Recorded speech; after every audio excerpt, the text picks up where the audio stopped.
A restaurant security camera records 25-year-old pro cyclist Mariah Wilson and fellow cyclist Colin Strickland having dinner at Pool Burger before leaving together on his motorcycle. At 8:36 p.m., a neighbor's camera captures them arriving at the apartment. Mo steps off the motorcycle and waves goodbye. But what she doesn't know is that somebody in a black SUV has been tracking her, and she has less than 45 minutes to live. Anna Mariah Wilson, a 25-year-old rising star in the world of gravel cycling, went by Mo to nearly everyone who knew her. She grew up in Vermont and attended Dartmouth College, where she raced on the alpine ski team before graduating in 2019 with an engineering degree. But cycling pulled at her in ways that engineering never could. By early 2022, she had quit her job at Specialized, one of the industry's major bike manufacturers, to focus on racing full-time. The gamble was paying off. In April, she beat 30 of the top gravel racers in the United States to win the Fuego 80K at the Sea Otter Classic in Monterey, California. 2 weeks later, she won the Belgian Waffle Ride in San Diego. On the 10th of May 2022, Mo flew into Austin, Texas. She was staying with a friend named Caitlin Cash at an apartment on Maple Avenue in East Austin. The reason for the trip was simple. On May 14, Mo was scheduled to compete in the Gravel Locos, a 157-mile race in Hico, a small town southwest of Fort Worth. She was the favorite to win. Cash had offered her place as a home base, and Mo accepted. The apartment was modest but comfortable. A typical East Austin rental in a quiet neighborhood where people knew their neighbors and security cameras watched over front porches. What Mo did not know was that her presence in Austin was going to bother some other woman named Caitlin Armstrong, a 34-year-old yoga instructor and licensed real estate agent who lived with her boyfriend of 3 years, Colin Strickland.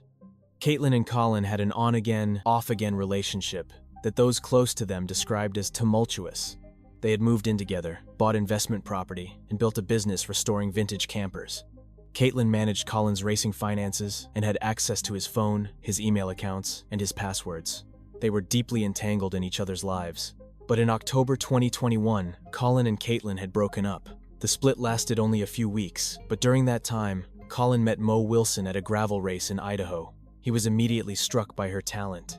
Colin Strickland was a major figure in gravel cycling himself, a former world champion sponsored by Red Bull. He later described Mo as the most exceptional female racer he had ever seen. They began dating. The relationship was brief, lasting what Colin later called a week or so, but it was romantic. When Colin and Caitlin reconciled, he told her about Mo. Caitlin did not take the news well. She called Mo directly and told her to stay away from Colin. She blocked Mo's number from Colin's phone. But Colin did not stop communicating with Mo. He saved her number under a fake name in his contacts. He deleted their text messages to hide them from Caitlin.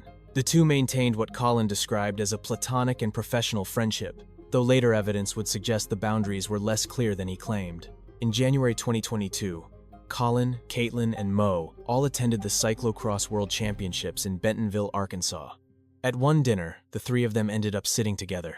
Later that same month, an anonymous tipster contacted police with a troubling account. The tipster claimed that Caitlin had learned about Colin's ongoing contact with Mo and was furious. The tipster said Caitlin was shaking with anger and had said she wanted to kill Mo Wilson. The tip went into a file, but no action was taken. There was no crime to investigate yet. On the morning of the 11th of May 2022, Mo went for a long training ride around Austin. She logged the route on Strava, a popular fitness app used by cyclists and runners to track their workouts and share their routes with friends. Strava displays GPS data showing exactly where a user starts, stops, and travels. Most users enable a privacy feature that hides the precise start and end locations of their routes, protecting home addresses and frequent stops. Mo had not enabled that feature. Her exact location was visible to anyone who followed her on the app.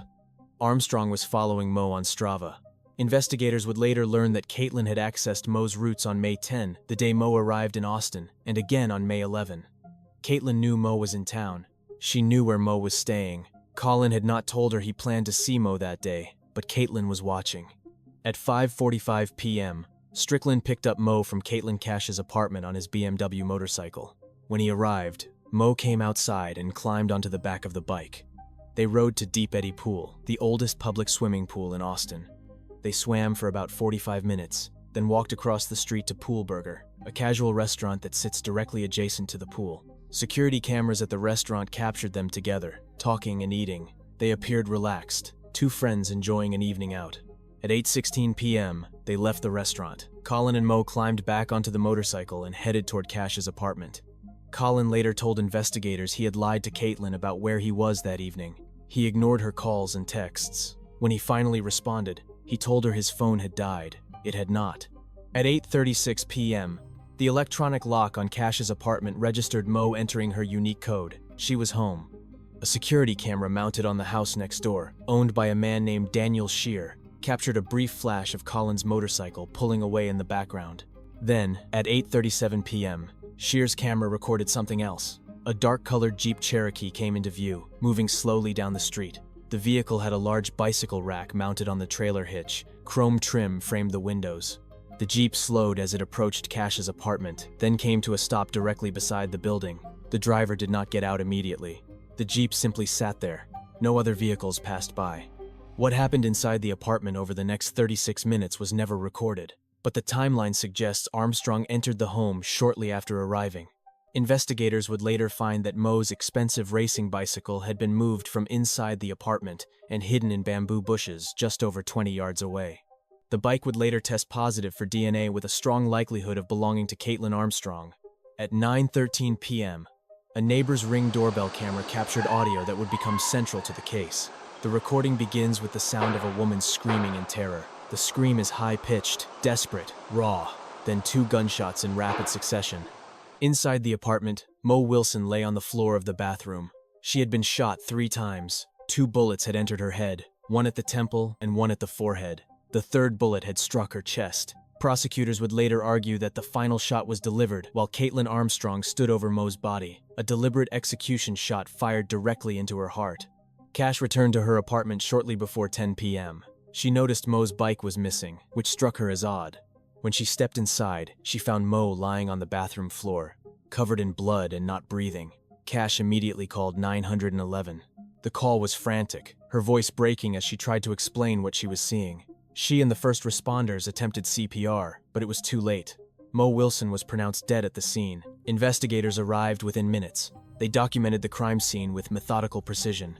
3 shell casings were recovered from the bathroom floor. The casings were 9mm, consistent with a handgun. Blood spatter patterns indicated the shooter had been close, likely standing over the victim. The scene was brutal, but it was also organized.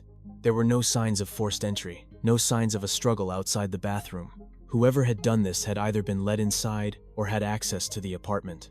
Cash told detectives that Mo had been out with Colin earlier that evening. She mentioned the electronic door lock and explained that Mo had a unique code.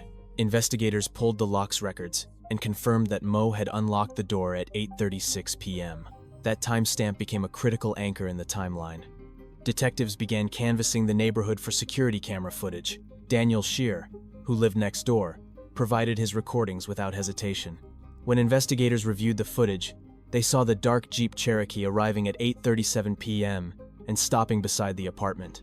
The vehicle had distinctive features: the bicycle rack, the luggage rack, the chrome around the windows. Detectives ran the license plate. The Jeep was registered to a woman named Caitlin Marie Armstrong.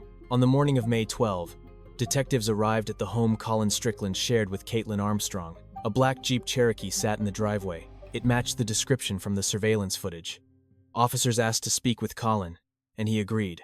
They told him that Mo Wilson had been killed the night before. Body cam footage captured the moment. Colin's mouth fell open. He stood frozen, visibly shocked. He stammered, struggling to process what he was hearing. Detectives asked him to come to the station for an interview. He agreed without hesitation. Colin told investigators everything. He described his relationship with Caitlin as on again, off again. He admitted to the brief romantic relationship with Mo during a breakup with Caitlin.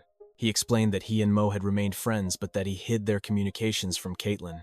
He described how Caitlin had access to his phone and email, how she had blocked Mo's number, how he saved Mo under a fake name to avoid detection. He walked detectives through the events of May 11 in detail: the swim at Deep Eddy, dinner at Pool Burger, dropping Mo off around 8:30 p.m. He said he went straight home, arriving around 8:45 p.m. He said Caitlin was not there when he arrived. She came home later, around 9:45 p.m. Colin's timeline was corroborated by GPS data from his phone and by surveillance footage from multiple locations. His phone records also showed he was on a call when the murder occurred, ruling him out as a suspect. Detectives shifted their focus entirely to Caitlin Armstrong. On May 12, police arrested Caitlin on an outstanding misdemeanor warrant for failing to pay for a Botox treatment. The warrant was old, unrelated to the murder, but it gave investigators a legal reason to bring her in. They placed her in an interview room and began asking questions. Caitlin remained calm, almost detached. When detectives told her that her vehicle had been seen near the apartment where Mo was killed, Caitlin's expression did not change. She said simply, "I would like to leave." The interview ended. Caitlin was released. The warrant had listed the wrong birth date, a clerical error that rendered it technically invalid. Caitlin walked out of the police station, a free woman. But investigators were not done. They were building a case. Detectives obtained search warrants for Colin Strickland's home and for Caitlin Armstrong's phone records. They seized 2 firearms from the residence. One belonged to Colin. The other, a Sig Sauer P365 9mm handgun, belonged to Caitlin. Colin told investigators he had purchased both guns in January 2022. He said Caitlin had wanted a gun for protection. She was nervous about going on bike rides alone in the woods. She worried about a homeless encampment near their home. Investigators sent the shell casings recovered from the crime scene to a ballistics lab for analysis. They also sent Caitlin's Sig Sauer. The results came back quickly. The ballistics expert concluded there was a significant match between the casings found at the scene and the gun registered to Caitlin Armstrong. The probability that the same firearm was involved was extremely high. Detectives also began examining digital evidence. They discovered that on the 2nd of May, 2022, 9 days before the murder, Caitlin had logged into Colin's Gmail and Instagram accounts using her own phone. She had access to everything: text messages, photos, private conversations. Investigators found over 400 screenshots on Caitlin's phone showing messages between Colin and Mo. The screenshots went back weeks. Caitlin had been monitoring their communications obsessively. On the 17th of May, 2022, an arrest warrant for first-degree murder was issued for Caitlin Marie Armstrong. But by then, Caitlin was gone. On May 13, the day after her release from police custody, Caitlin had sold her black Jeep Cherokee to a CarMax dealership in Austin. She received $12,200 in cash. On May 14, airport surveillance cameras captured Caitlin Armstrong at Austin Bergstrom International Airport. She boarded a flight to Houston Hobby Airport, then connected to a flight to LaGuardia Airport in New York City. She was using her own identification at that point, but once she reached New York, she disappeared. Investigators later learned that Caitlin had traveled to Newark, New Jersey, where her sister was living at an upstate campsite. On May 18, security cameras at Newark Airport captured Caitlin boarding an international flight. She was using her sister's passport. The name on the passport was Christine Armstrong. The photo was close enough to pass a cursory inspection. Caitlin flew to San Jose, Costa Rica. The U.S. Marshals Service took over the hunt. Deputy marshals began tracing Caitlin's movements through financial records and surveillance footage. They discovered she had emptied her bank accounts before leaving the country. She had also transferred assets to her mother, her sister, and even to Colin Strickland, an apparent attempt to hide her money. For 43 days, Caitlin Armstrong was a fugitive. She settled in Santa Teresa Beach, a popular surf town on Costa Rica's Pacific coast. She stayed at a hostel called Don John's Lodge. She used multiple aliases and worked at the hostel as a yoga instructor, blending into the community of travelers and expats. But Caitlin had also taken steps to change her appearance. Investigators later recovered a receipt showing that Caitlin had paid $6,425 for rhinoplasty, a nose job performed by a local surgeon. She had cut her hair short and dyed it black. The U.S. Marshals used a creative tactic to locate her. They posted a fake advertisement on Facebook seeking a yoga instructor in the Santa Teresa area. Someone responded to the ad. Marshals believed the respondent was Caitlin. At the same time, they coordinated with Costa Rican tourism police to surveil Don John's Lodge. Deputy Marshal Emir Perez traveled to Costa Rica and positioned himself near the hostel. On the 29th of June 2022, Perez entered the hostel posing as a tourist. He spoke Spanish to avoid raising suspicion. He approached the front desk, where a woman was working. She had short, dark hair and a bandage across her nose. Her lips appeared swollen, but when Perez looked into her eyes, he knew. The eyes matched the photographs. He signaled to the team outside, and Costa Rican police moved in. Caitlin Armstrong was arrested without incident. She told officers the bandage was from a surfing accident.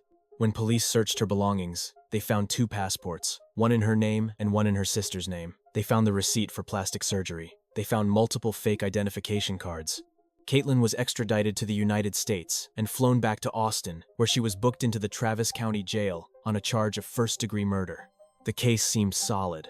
Surveillance footage, ballistics, GPS data, digital evidence showing obsessive monitoring, a clear motive.